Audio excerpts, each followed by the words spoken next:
ప్రార్థన. స్తోత్రం స్తోత్రం స్తుతి స్తుతి పరిశుద్ధుడును నిత్య నివాసిని మా ప్రియ పరలోక తండ్రి, నాయన ఈరోజు ఉదయకాలం నీ సన్నిధిలో మేము ఆశ్రయించున్నాం ప్రభా. నాయన మా చిన్న కుటుంబంగా ప్రార్థన చేస్తుండగా మా ప్రార్థన మీరు ఆలకించిన తండ్రి. ఎక్కడ ఇద్దరు ముగ్గురు కూడి ఉంటారో వారి నామం మీరు సెలవిస్తారు తండ్రి, మేము ఉంటామని చెప్పి నాయన మీరున్నారని నమ్ముతూ మా యొక్క చిన్న కుటుంబం ప్రార్థన చేస్తుండగా మా ప్రార్థన మీరు ఆలకించిన తండ్రి. మేము చేస్తున్న ప్రతి పనిలో మరి సహాయం దయచేయ ప్రభా. పాటల్లోనూ వాక్యంలోనూ ఈ కుటుంబాలను అంతట్లో మీరే సహాయం చేయండి తండ్రి.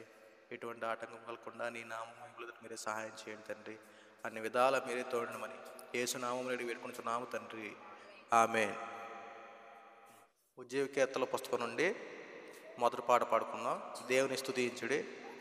దయచేసి ఎవరైనా ఆసక్తి కలిగిన వారు ఉంటే మాతో పాటు మీరు కూడా ఈ ఆరాధనలో పాలు భాగస్లా ఉండి మన అందరికి వచ్చిన పాట దేవుని స్తుతించుడి, ఎల్లప్పుడు దేవుని స్తుతించుడి అని పాట పాడుకుందాం.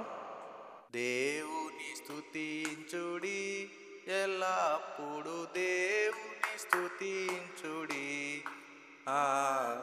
దేవుని స్తుతించుడి, ఎల్లప్పుడు ఆయన పరిశుద్ధాలయమందు, ఆయన పరిశుద్ధాలయమందు, ఆయన సన్నిధిలో, ఆయన సన్నిధిలో ఎల్లప్పుడు దేవుని స్తుతించుడి, దేవుని స్తుతించుడి, ఎల్లప్పుడు దేవుని స్తుతించుడి. ప్రసిద్ధి చేయు ఆయన బలము ప్రసిద్ధి చేయు ఆకాశ విశాలమందు, ఆకాశ విశాలమందు ఎల్లప్పుడు దేవుని స్తుతించుడి,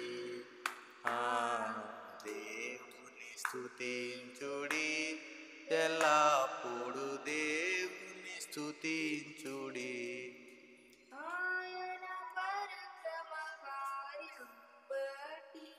ఆయన పరక్రమ కార్యం బట్టి ఆయన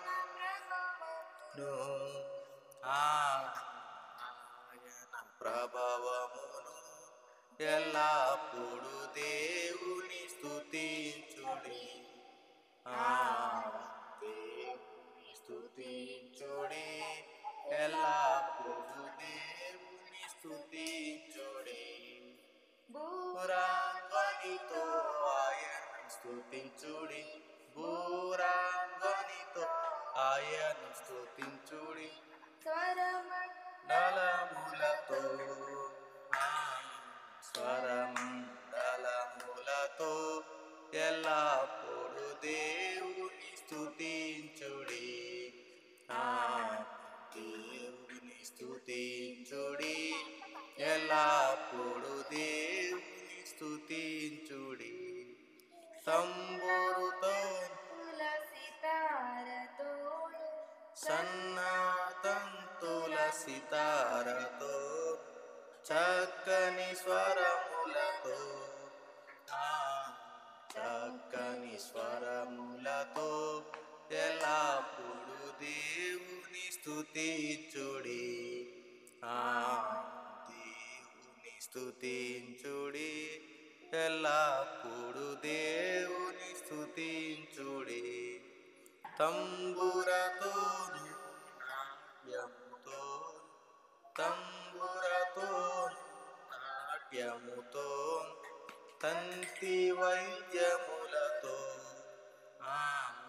తంతి వైద్యములతో ఎల్లప్పుడు దేవుని స్తుతించుడి,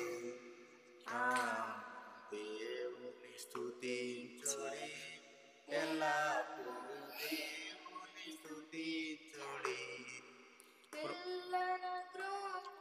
చల్లగనుది పిల్లన చల్లగనుది ఎల్ల ప్రజలు చేరి,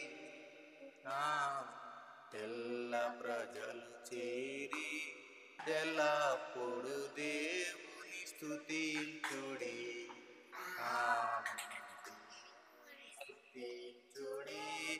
ఎల్లప్పుడు దేవుని స్తుతించుడి. మ్రోగు తలములతో ఆయను స్తుతించుడి. మ్రోగు తలములతో ఆయను స్తుతించుడి. గంభీర తాళముతో గంభీర తాళముతో ఎల్లప్పుడు దేవుని స్తుతించుడి. దేవుని స్తుతించుడి. ఎల్లప్పుడు దేవుని స్తుతించుడి. సకల ప్రాణులు యెహోవాను స్తుతించుడి. సకల ప్రాణులు యెహోవాను స్తుతించుడి. హల్లెలూయా హల్లెలూయా ఆమేన్. ఎల్లప్పుడు దేవుని స్తుతించుడి. దేవుని స్తుతించుడి. ఎల్లప్పుడు దేవుని స్తుతించుడి. దేవుని స్తోత్రం, దేవుని స్తోత్రం. పరిశుద్ధ గ్రంథం నుండి కీర్తనలు 1వ కీర్తన నేను చదువుతాను, మీరు నాతో పాటు చెప్పండి, సరేనా? 1వ కీర్తన.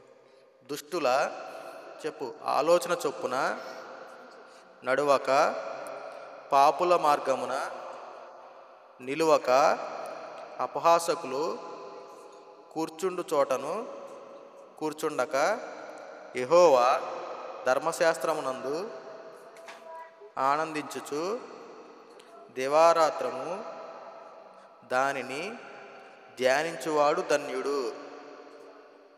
అతడు నీటి కాలువల యోరాను నాటబడినదై ఆకువాడక తన కాలమందు ఫలమిచ్చు చెట్టు వలె నుండును. అతడు చేయునుదంతయు సఫలమగును.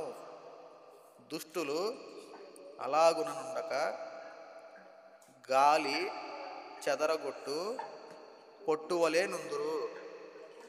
కాబట్టి న్యాయ విమర్శలో దుష్టులను, నీతిమంతుల సభలో పాపులను నిలువరు. నీతిమంతుల మార్గము యెహోవాకు తెలియను, దుష్టుల మార్గము నాశనమునకు నడుపును. దేవుడి వాక్యము దీవించునుగాక. ఆమేన్. చదువుబడినటువంటి కీర్తన భాగం నుంచి మనం 2 నిమిషాలు మాటలు ధ్యానించుకుందాం. ఇక్కడ దేవుడు చెప్తున్న మాటలు ఏంటంటే, దుష్టుల ఆలోచన చొప్పున నడవక, పాపుల మార్గం నిలవక, అపహాసకులు కూర్చున్న చోటన కూర్చుండక అని చెప్పి 3 వచనాలు కనబడతా ఉన్నాయి అక్కడ. చూడండి ఒకసారి, దుష్టులు, పాపులు, అపహాసకులు 3 క్యారెక్టర్లు మనకు కనబడతా ఉన్నాయి. ఇవేంటంటే దుష్టులు, పాపుల, అపహాసకులు. అంటే దుష్టులు అంటే ఏంటి? చెడు కార్యములు చేసేవాళ్ళు. ఇంకా వాళ్ళకి మంచి చేయాలనే ఆలోచన రాదు. ఎంతసేపు వేరే వేరే చెడు కార్యక్రమాలు చేసుకుంటూ జీవించే వాళ్ళని మనం దుష్టుల కింద భావిస్తూ ఉంటాం. ఇక పాపము, ఎందుకంటే వాళ్ళ జీవితాంతము ఒకరికి మంచి చేసి దేవుని యొక్క తోడు కోరుకోవాలని చెప్పి వీళ్ళకి ఎవరికి ఉండదు. ఎంతసేపు లోక సంబంధమైన విషయాల కోసం వేగిరి పడిపోయి పాపము చేయాలని చెప్పి ఆలోచనతో జీవించే వాళ్ళకి పాపులని అంటాం. ఇక అపహాసకులు అని చెప్పి ఇక్కడ మనకి 3వ మాట కనబడతా ఉంది. అపహాసకులు అంటే ఏంటి? హేళనగా మాట్లాడేవాళ్ళు. ఉన్నది లేనట్టు లేని ఉన్నట్టుగా క్రియేట్ చేసుకుంటా ఒకరి మీద ఒకరు చాడీలు చెప్పుకుంటాం. ఎందుకంటే మనం పూర్వకాలంలో ముసలి వాళ్ళని కనుక మనం చూస్తే వాళ్ళు ఏం చేస్తూ ఉంటారు, అక్కడ మాటలు ఇక్కడ మాటలు అక్కడ చెప్పుకుంటా ఉన్నది లేనట్టు క్రియేట్ చేసుకుంటూ చెప్పి ఒక మనిషి మీద బ్యాడ్ ఒపీనియన్ తీసుకొస్తారు. సో అలాంటి వాళ్ళని అపహాసకులు అంటారు.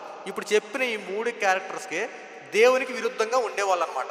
ఒక మాటలో చెప్పాలంటే వీళ్ళకి దేవుడు చాలా దూరంగా ఉండమన్నాడు. ముందు చూడండి, దుష్టుల ఆలోచన చొప్పున నడవద్దు. వాళ్ళు ఏంటంటే దుష్ట సాంగత్యం, ఎంతసేపు చెడు చేయాలని చెప్పి ఆలోచనలు ఉంటాయి చూసారా, అలాంటి ఆలోచనలు ఉన్న వాళ్ళ దగ్గర నువ్వు అసలు దరిదాపులకు వెళ్ళొద్దు, వాళ్ళతో నువ్వు నడవద్దు, వాళ్ళతో నువ్వు ఉండొద్దు అని చెప్పి దేవుడు చాలా కడరాకంటిగా చెప్తా ఉన్నారు. రెండవది, పాపుల మార్గం నిలవ. పాపం చేస్తున్నారని నీకు తెలిసిందనుకో, నీకు ఆటోమేటిక్గా అర్థమవుద్ది, అరే ఇది తప్పురా అని నీకు ఎప్పుడైతే నీ మనసుకు గద్దేస్తుందో అది పాపం లెక్కే. ఇది పాపం చేసేవాళ్ళు ఉండే మార్గం కాబట్టి ఆ మార్గం నువ్వు అసలు వెళ్ళొద్దు, వాళ్ళ జోలికి నువ్వు వెళ్ళొద్దని చెప్పి దేవుడు చాలా స్పష్టంగా చెప్తా ఉన్నాడు. ఇక 3వదిగా అపహాసకులు. అందరు కూర్చొని దేవుని మాటలు చెప్పుకునే వాళ్ళు చాలా తక్కువ మంది. ఎంతసేపు లోకంలో అలా జరిగిందంట, ఇలా జరిగిందంట, అదంట ఇదంట అని చెప్పుకొని ఎవరైతే ఉంటారో వాళ్ళు కూర్చున్న చోటన అసలు నువ్వు కూర్చోవద్దు. ఎందుకంటే గ్రూప్ డిస్కషన్ చేసుకునేటప్పుడు అనేక మంది వేరే వాళ్ళ గురించి అలా జరిగిందంటే ఇలా జరిగిందని చెప్పుకుంటారు కదా, అలాంటి చోట ఎట్టి పరిస్థితులు నువ్వు ఉండొద్దు. అక్కడ ఏముంటుంది, ఎంతసేపు హేళనగా మాట్లాడుకునే మాటలే. ఇలాంటి వాళ్ళ దగ్గర నువ్వు కూర్చుంటే నీ అంతా నువ్వే చేతులు నీ యొక్క జీవితాన్ని నాశనం చేసుకుంటా ఉంటావు. అందుకే దేవుడు ఎలా ఉండమంటున్నాడంటే, యెహోవా ధర్మశాస్త్రం నందు ఆనందించుచు దివారాత్రం దాన్ని ధ్యానించేవాడు ధన్యుడు. యెహోవా ధర్మశాస్త్రం అంటే ఏంటి? పాత నిబంధన గ్రంథం చూసుకున్నా సరే, కొన్ని బైబిల్ అనుకోండి, ఈ బైబిల్లో ఉన్నదాన్ని మీరు ఏం చేస్తారంటే ప్రతిరోజు చదవండి, దీన్ని ధ్యానించుకుంటా దీనిలో ఉన్నదాన్ని అనుసరిస్తూ జీవించండి. అప్పుడు మీరు ఏమవుతారు? ధన్యులు అవుతారు. మీరు లోక సంబంధంగా తిరగాలనుకో, ఫస్ట్ 3 ఉన్నాయి కదా, దుష్టులు, పాపులు, అపహాసకులు. అలాగే వెళ్తే మీ యొక్క జీవితాన్ని చేతులను నాశనం చేసుకుంటారు. అదే యెహోవా చెప్పినటువంటి ఈ ధర్మశాస్త్రం కనుక మీరు చదివి దీంట్లో ఉన్నదాన్ని బట్టి మీరు ఆలోచించుకొని జీవించగలిగితే ఖచ్చితంగా మంచి ప్రయోజనం కలిగి ఉంటుందని చెప్పి కీర్తనకారుడు ఈ కీర్తన ద్వారా మనకు తెలియపరుస్తూ ఉన్నారు. ఇంకా చూసుకుంటే 3వ వచనం కాదు కానీ 6వ వచనం చూడండి. నీతిమంతుల మార్గము యెహోవాకు తెలియను, దుష్టుల మార్గము నాశనం నడు. నీతిమంతుల మార్గము ఎవరికి తెలుస్తుందంట? దేవునికి తెలుస్తుందంట. నీతిమంతులు అంటే ఎవరు? దేవుని యొక్క అడుగుజాడలు నడిచేవారు, దేవుని కోసం పనిచేసేవాళ్ళు, దేవుని యొక్క విధి విధానాలకు లోబడి దేవుడు చెప్పిన ప్రకారం జీవించే వాళ్ళు నీతిమంతులు. అంటే పాపము చేయకుండా న్యాయ విమర్శలకి చక్కగా తావు అన్నీ ఇచ్చి దేవుని యొక్క అడుగుజాడలు నడిచే వాళ్ళని నీతిమంతులుగా మనం కొలుస్తాం. సో ఇలాంటి మార్గంలో ఎవరికి తెలుస్తాయంట? దేవునికి తెలుస్తాయంట. దుష్టుల మార్గం నడిచే వాళ్ళకి ఏమవుద్ది? నాశనము కలుగుద్ది. ఎందుకంటే ఆటోమేటిక్గా వాళ్ళ యొక్క జీవితాన్ని వాళ్ళే చేతులో నాశనం చేసుకున్నారు. కాబట్టి ఈ కీర్తన ద్వారా మనం తెలుసుకున్నది ఏంటంటే, ఎంతసేపు వాళ్ళు చెప్పిన వీళ్ళు చెప్పిన మీరు నమ్మకుండా బైబిల్లో ఉన్న ప్రకారంగా మీరు జీవించండి. దుష్టుల మార్గం వెళ్ళవద్దు, పాపుల మార్గం నిలవద్దు, అపహాసకులు కూర్చుని చోట కూర్చోకుండా ధర్మశాస్త్రం అంటే యెహోవా ఇచ్చినటువంటి ఈ బైబిల్ని చదివి దీంట్లో ఉన్న ప్రకారంగా జీవించగలిగితే నీ జీవితం మంచిగా తీర్చిదిద్దబడుతుంది. దేవుడు చెప్పిన ప్రకారంగా కనుక జీవిస్తే రేపు నీవు నీ కుటుంబం దినదినాభివృద్ధి చెందుతారు. ఎటువంటి అపాయాలు నీ కనుక్కున్న దేవుడు నేను కాపాడుతూ ఉంటాడు. కాబట్టి కొద్ది మాటలు దేవుడు మనం ఇంట్లో దీవించి ఆశీర్వదించును గాక. ఆమేన్. ప్రార్థన చేస్తాం. స్తోత్రం స్తోత్రం స్తోత్రం స్తుతి స్తుతి. మహాపరిశుద్ధుడు, మమ్మల్ని మిక్కులుగా ప్రేమించిన మా కన్న తండ్రి, నీ యొక్క పరిశుద్ధమైన ఘనమైన నామమునకై స్తుతులు స్తోత్రములు. ఈ యొక్క అవధి కాల సమయంలో కుటుంబంగా తండ్రి ఈ విధంగా చేరి నేను స్తుతించి ఇటు గొప్ప అవకాశమును మాకు ఇచ్చినందుకు నీ స్తుతులు స్తోత్రములు తండ్రి. ఇంతవరకు మా నాయన ప్రారంభ ప్రార్థనలోను నేను ఒక చిన్న పాటలోను అదేవిధంగా కీర్తన భాగం ధ్యానించుండగా నీ కృపను సహాయం చేసి నడిపించినందుకు నీ స్తుతులు స్తోత్రములు. చెప్పినటువంటి వాక్య భాగం ద్వారా మా హృదయాలు బాగు చేసుకుని వాక్యం ద్వారా మా బ్రతుకులు మార్చుకునే ఒక కృపను దయచేయమని కోరుతున్నాం తండ్రి. నైనా ఈ కుటుంబారాధనలో మీరు తోడుగా ఉండి నడిపించినందుకు నీ స్తుతులు స్తోత్రములు. ఈ కుటుంబారాధనలో మీరు తోడుగా ఉండి నడిపించినందుకు నీకు స్తుతులు స్తోత్రములు చెల్లించుకుంటున్నాను తండ్రి. నైనా చిన్న బిడ్డలతో ఎలాంటి ఇబ్బంది లేకుండా తండ్రి కొద్దిగా ఈ విధంగా నేను స్తుతించే ఇటు అవకాశాన్ని ఇచ్చినందుకు నీ స్తుతులు స్తోత్రములు.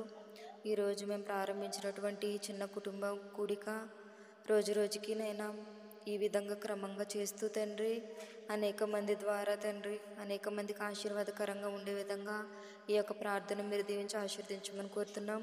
ఈ యొక్క పునరుత్థాన దినం రోజు తండ్రి ఇంతవరకు చేసినటువంటి ఈ ప్రార్థనలోను వాక్య పరిచర్యలోను అదేవిధంగా తండ్రి పాటలోను ప్రతి విషయంలోనూ మీరు ఎంతగానో సహాయం చేసినందుకు నీకు వందనాలు స్తోత్రాలు చెల్లించుకుంటూ మీరు అక్కడ ఆలస్యమైతే మరి ఒకసారి నిన్ను కలుసుకునేంత వరకు నీ కృప నీ మహిమ నీ ఆత్మీయ తోడ్పాటు మాకు కలుగజేసి అన్ని విధాలా మీరు మేము మా గత ప్రభావం పొందుకోమని నజరేయుడైన యేసుక్రీస్తు ప్రభు వారి శ్రేష్టమైన నామమును బట్టి ఈ చిన్ని ప్రార్థన సమర్పించి అడిగి వేడుకుని పొంది ఉన్నాం తండ్రి.